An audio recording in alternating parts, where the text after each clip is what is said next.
राम राम सभी भक्तों को। आप सभी का श्री राघवेंद्र सरकार के दरबार में स्वागत है।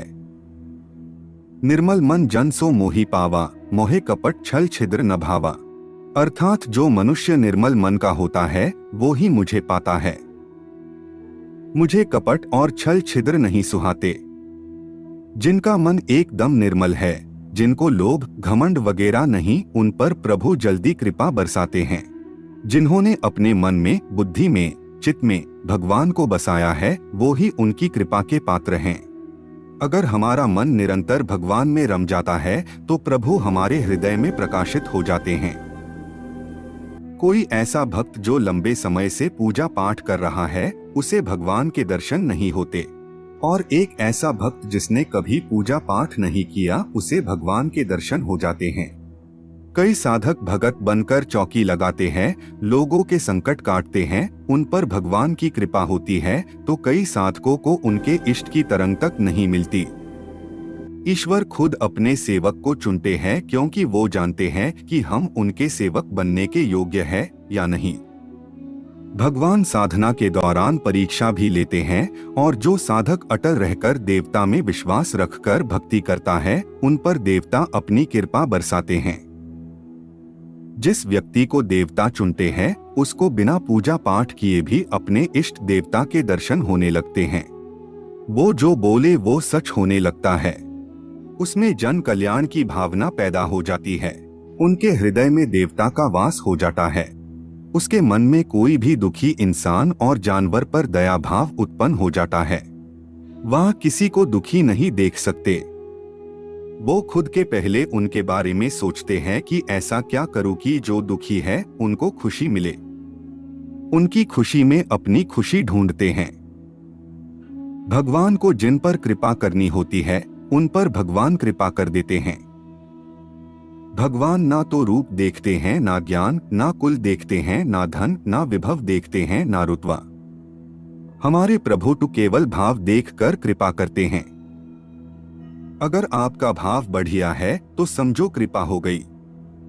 भाव नहीं तो आप कितना भी चढ़ावा चढ़ा दो, कितनी भी महंगी माला फूल फल प्रसाद चढ़ाओ, वो खुश नहीं होंगे। वो केवल और केवल भाव देखते हैं। भाव में ही श्री राम जी ने शबरी माता के जूठे बेर खाए। भाव में ही श्री कृष्णा ने सुदामा के चरण धोए। भाव से भक्ति होगी तो केवल परमात्मा की प्राप्ति होगी। एक बार एक पढ़ा लिखा आदमी नाव में बैठा। उसने नाविक को बोला कि भाई तुम्हें अंग्रेजी आती है, संस्कृत आती है? नाविक बोला भाई हम तो गरीब आदमी है, हमको कछु ना आवत। वो आदमी बोला कि फिर तो तुमने जिंदगी बर्बाद कर दी। अब नाव जैसे आगे चली, समंदर में तूफान आया, नाव डगमगाई। तो नाविक बोला कि तुम्हें अंग्रेजी आती है, संस्कृत आती है, पर आपको तैरना आता है? आदमी बोला ना, नहीं आता मुझे तैरना।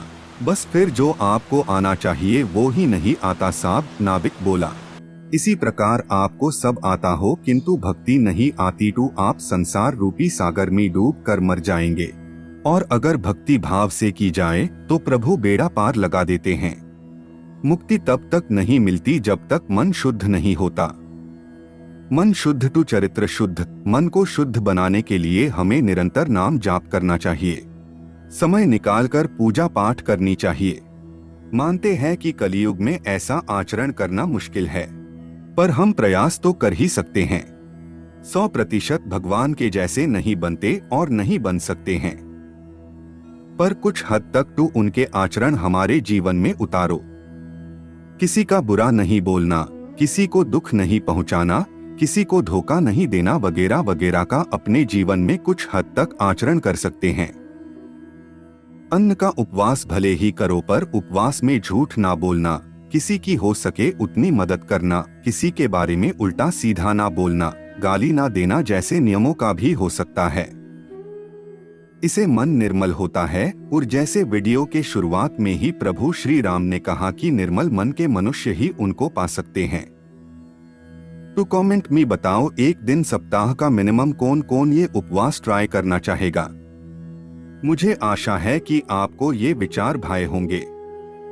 मुझे सुनने के लिए आपका बहुत बहुत धन्यवाद। राम राम।